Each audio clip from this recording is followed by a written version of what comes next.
This is Myra Elaine on the Buying Space channel.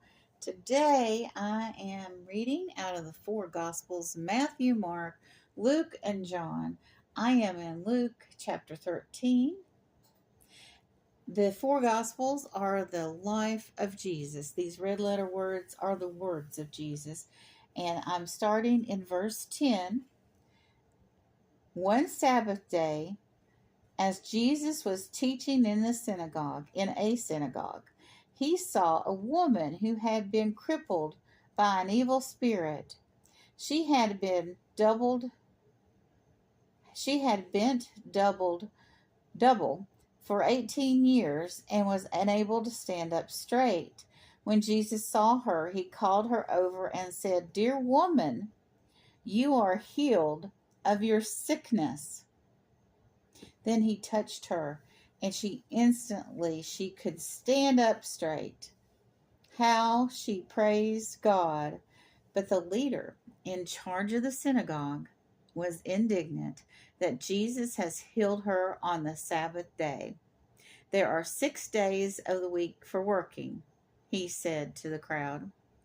Come on those days to be healed, not on the Sabbath.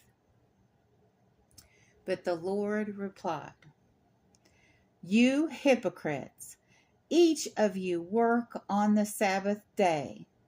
Don't you untie your ox or your donkey from its stall on the Sabbath and lead it out for water.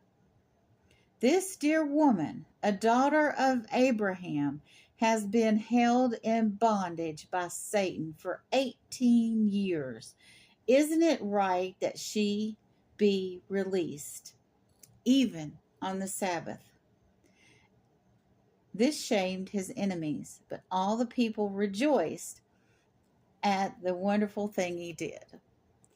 So, preachers preach on Sunday. And it's Jesus says in another passage about the Sabbath, if you have an ox that goes in the ditch, are you just going to leave it there for another day?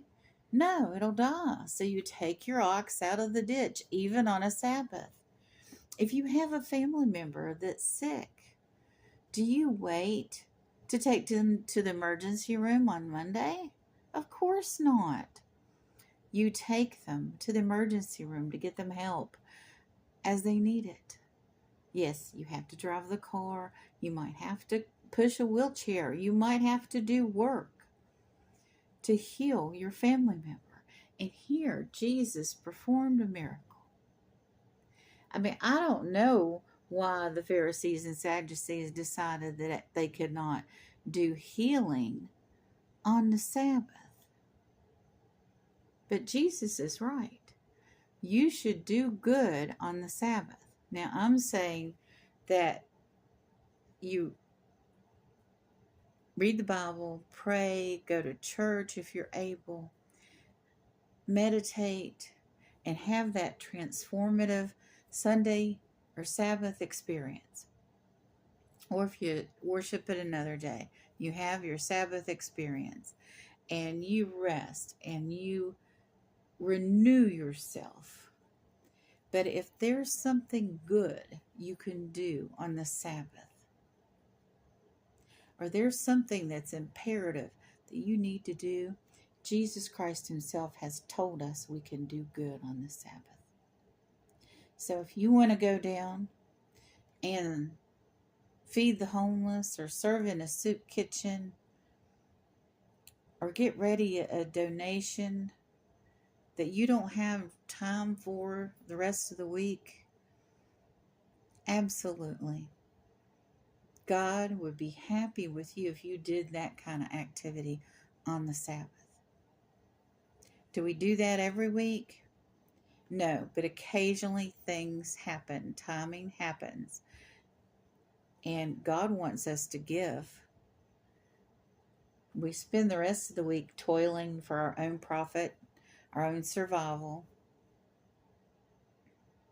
Why would we not do something good for somebody else on a Sabbath or a Sunday or Saturday or whenever your Sabbath is?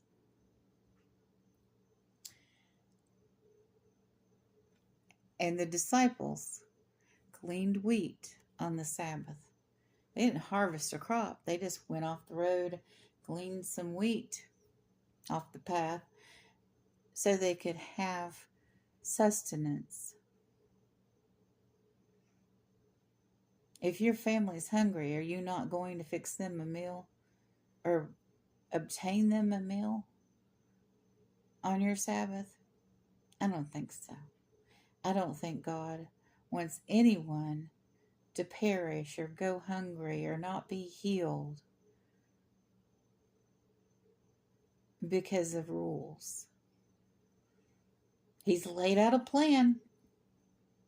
There's 7 days a week, and one day we are to rest and worship.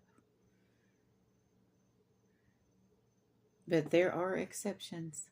And think about how joyous this was for this woman to be able to stand up straight after 18 years. And everyone was joyous and worshiping God because of Jesus' miracle. You all have a wonderful and blessed day, and accept all of your blessings and miracles every day of the week.